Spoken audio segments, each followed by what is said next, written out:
Nderuar gazetar, dashur qytetar, me një akt pastër politik, Benet Beci, i hetuari për korrupsion nga SPAK dhe kandidat për të marrë mandatin e të burgosurit me qeli pranë Erion Beliajt, në bashkëpunim me Drejtorinë e Gjendjes Civile, ka larguar nga puna në kryetaren e Partisë Demokratike Dega Shkodër, Vildana Gushta.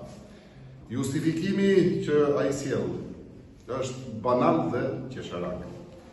Si pas ti dhe si pas tyre, zonja Gushta ka shprehur publikisht bindjet dhe preferencat politike. Ndërkohë që kjo dihet botërisht, sepse ajo ka status të qartë politik si nënkryetare e Partisë Demokratike Shkodër.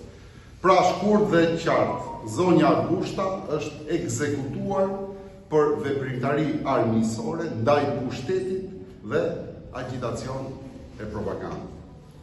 Drejtuesi politik i qarkut Shkodër ka hequr tashmë atë vellon qytetare në cilën i u shfaq Shkodrës, para se të merrte detyrën dhe votën, dhe ka veshur atë uniformën e persekutorit politik dhe bën gjueti shtrikash nga ato me cilat Shkodra është e mbushur dhe e neveritur. Presioni dhe dhuna politike që po ushtrohet brenda bashkisë dhe përtej saj kërkojnë rrëmbimin e vullnetit politik të qytetarëve shkodranë. Rama me pengun e tij, cilin po e shtrydh si limon, për ta përplasur tek 313 fill pas 11 majit, me këto akte kriminale duan nështrimin e Shkodrës dhe qytetarisë shkodrane. Bashkia Shkodër nuk mund të drejtohet si një çiflik sejmenësh politik.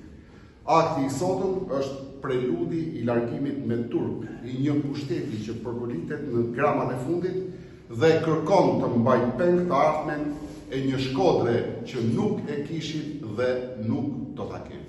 Faleminderit.